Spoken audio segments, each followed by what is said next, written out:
Hey guys, it's Melissa and welcome back to my channel. I want to say, first of all, if you can hear the dryer, I'm sorry. Laundry has to be done. It's Sunday.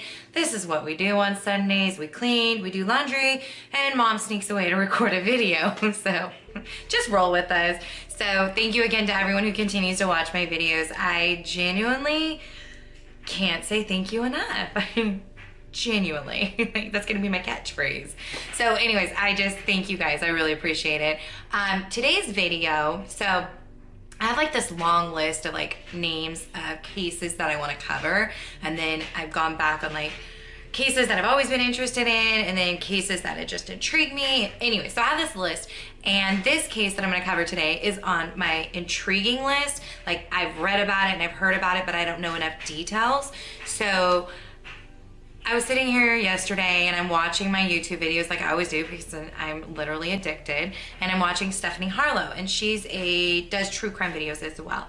And I'm really into her videos because she's so detailed. Like, there's been like at least 3 different times where she's given a fact and I'm like, where in the world did you find that? And I dig and dig and dig, and then I find it and I'm like, how did you even get to this website to find this information? Like, this is like deep stuff. So anyways, I just am truly inspired by her. So I was looking last night and I was like, I wonder what her first true crime video is. Like, I wonder if it's one I've covered or one I want to cover. And it was the case of Calie Doe. And that inspired me. And I was like, you know what? I'm going to go and move that up and I'm going to record that video today because I want to know more about that case. And I just think, you know, this is somebody who's inspired me to make these videos, so my little kind of pay respect.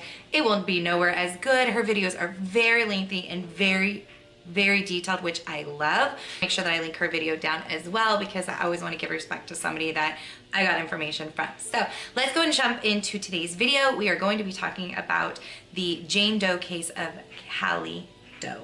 Now, she was referred to as Calie Doe, which is short for Caledonia Jane Doe, because she was found on November 10th of 1979 in Caledonia, New York. Now, what had happened is that Wes Clemens and his father were walking through their field.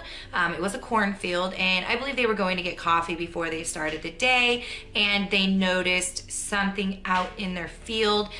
This was November 10th, so right after Halloween. They didn't know if it was some sort of Halloween decor or something, but they did go to look, and they found that it was a body of a young girl wearing a red windbreaker, which is what caught their attention.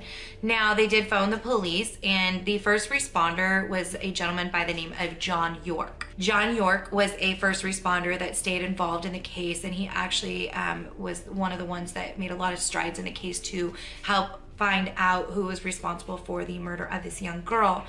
Now, when Calie Doe was found in the field, she was wearing this distinctive red windbreaker with black, like kind of racing stripes down the side, and there was a racing logo in the jacket. Not a brand name, but it did have a logo. So she was also wearing a flannel shirt, corduroy pants, sneakers, so regular clothing for the times. Her pockets had been turned out, so there was no identification on her, and she did have a necklace on, but it was a silver metal with some turquoise, but it appeared to be handmade, so it wasn't something they could track. As well, she did have keychains on her belt loops. It was like a little heart with a key that goes to it. But this was a common kind of trinket item that was sold in New York where she was found. So this could have been purchased along her route. So police did go, and obviously they scavenged the area. They went to door, they went to restaurants, and they did come across a waitress who did remember Calie Doe being in her restaurant. She remembers she was there with a gentleman. Her and the gentleman seemed to be just fine with each other. I believe it was remarked they were like brother and sister, as in there was nothing to worry about. It did not seem she was any harm. They were laughing, talking, getting along, but it didn't appear that they were dating. But that's one person's view, but it did not appear that she was in any harm's way when she was at this restaurant. When she was there, the waitress does recall that she had a ham, potato, corn dinner, which was a very popular item at the restaurant at the time. And when they did the autopsy of the unknown girl, they did find that those were the stomach contents. Now, when police first arrived, their first guess was that maybe she had been struck by a vehicle because her body was 20 feet off of the road, off of Route 20, and their assumption was that she was hit. However, they did find that there were 2 bullet wounds. She had a gunshot wound to her head and a gunshot wound to her back. They did note that there was no sexual assault, and it appeared that, I can't remember how they described it, but it doesn't appear that she knew she was going to be shot. She didn't respond or turn her head in any way, just she was shot. The other thing that was stopping them from getting a lot of forensic evidence is that there had been a lot of heavy rain. Now, this was New York, and it was November. It had been very cold for several months, and it had been raining. They noticed that the Calie Doe had suntan lines. So either she had traveled to another area, a warmer climate where they had had sun recently, or she was from another climate which had sun recently, because this wouldn't be a common thing in New York in November to still have tan lines showing on your skin. Now, police didn't have a lot of leads to go on, but they did have the jacket that she was wearing. Now, it was a distinctive red windbreaker with black racing stripes down the side, and it had a logo on the inside which said Autosport.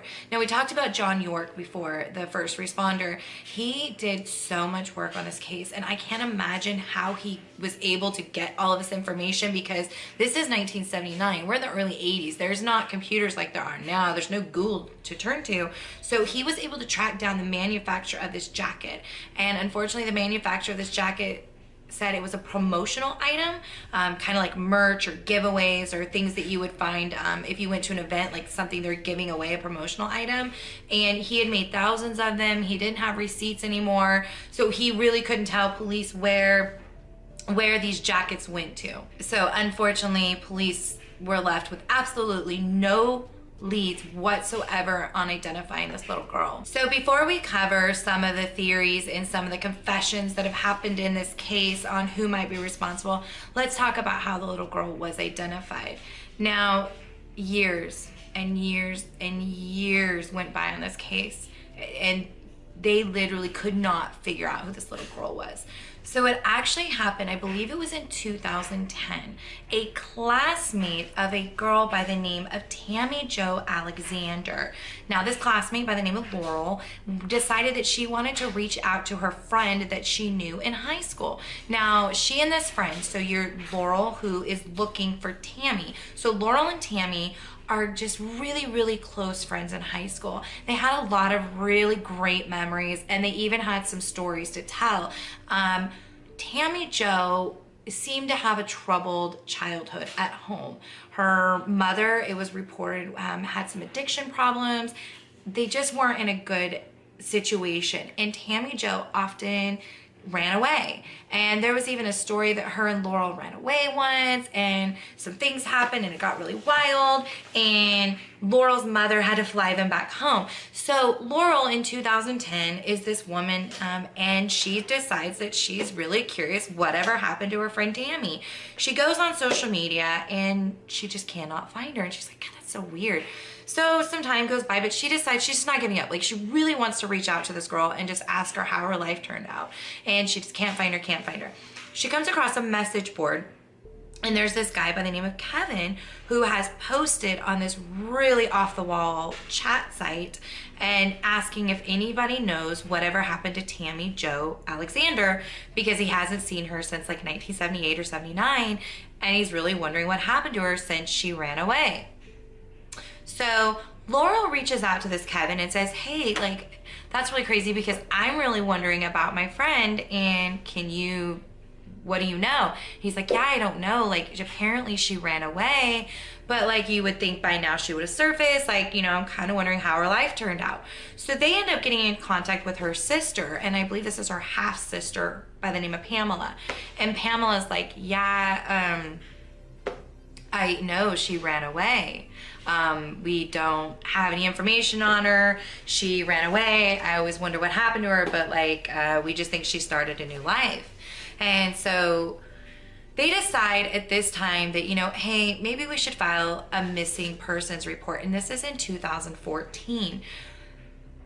There's a lot of questions about why a police report wasn't filed before. Pamela does claim that one was filed. I don't know how old Pamela was at the time, but let's not forget that this is not Pamela's responsibility at all whatsoever. She was a child. This was her sister. If one of my children goes missing, I don't expect the other child to take care of that. I mean, as the parent, she assumed that her mother filed the police report. The police department says one was never filed.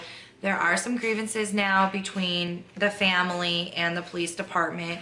I don't know if that just comes from a place of hurt. The police department made some remarks that basically if someone had just cared and come forward and reported her missing, that they would have been able to identify her sooner. The family was very offended by this. Like, well, we do care and we did file, but we also thought she just ran away. So that's neither here nor there, guys. It's like 35 years in the past. Who knows whether or not she was or was not reported. Everyone kind of seemed to agree that the mother had a lot of issues going on. She's not here any longer, so whatever happened. It sucks.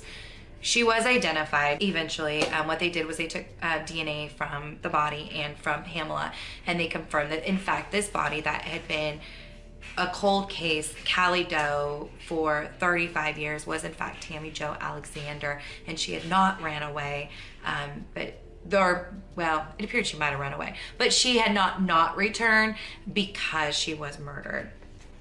Now, there are two really strong theories on what happened to Tammy Jo Alexander in 1979. So there was a notorious serial killers that were caught and were in jail, and they were in two separate jails. And now this is in 1970s. No, by then this is in the early 1980s when they made these confessions. They're in two different jails. So the assumption is that they did not have any way to communicate with each other, but they both gave the exact same story to police and confessed to this murder. However, police just they're not 100% convinced. The two gentlemen are Henry Lucas and Ottis Toole. Now, Lucas, when he was interviewed, he didn't get details right. For example, he quoted her necklace as being gold with a teardrop instead of silver with turquoise. So he either, and this is really sad to say, but either he was involved in so many murders and crimes that he mixes up small details like the color of their jewelry, or he just wanted to keep being involved and inserting himself into murders. But that being said, they both gave the exact same story. So that is a heavy theory that those two were actually involved in this murder, but it has not been confirmed. There is another suspicion about a gentleman by the name of Christopher Wilder. Now, Christopher Wilder is like, when you think of like scary, dark, demented people who like do horrendous things and like never get in trouble, like that's kind of what I saw when I researched him.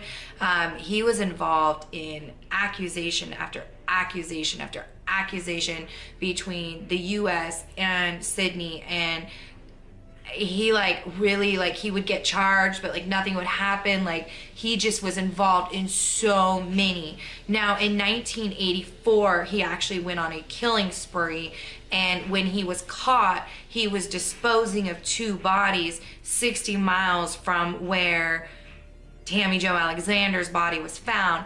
So police always wondered if this kind of fit his MO, because these women were always, he was disposing of them. This was happening around the time, but he didn't start killing from what they know until 1984, but he still could have killed in 1979. He was in the area when she was killed. On top of that, he was involved in race cars, so this promotional jacket could have been something that he would have access to. Again, it's all just a theory. I don't know that they've said that there was some DNA that was found. They've tested gentlemen since. It has come back negative. I don't know that they're going to figure this case out on who did it. I think the worst thing we could do, though, is to shame the family in any way, shape, or form. That is not for any of us to judge. You don't know what somebody was thinking. You don't know what they felt back then. And this is 1979. It's not like you're going to expect it to see it on Facebook or on Twitter or, you know, blasted across all of the news. I mean, we're dealing with probably one newspaper and like 2 news channels. Like, it's not like it is now. So for a young girl to not know whether or not her mother actually filed a police report, how is she going to know? And on top of that, to know whether or not the mom did or didn't, I mean, it's 1979. The police could have lost this report. They're not going to be perfectly unflawed. But at the same time, do I expect that they would have lost this report? No. They had a vested interest in making sure this information was entered into their database of information in case she's found. So I just think it's one of those cases where we're not going to know.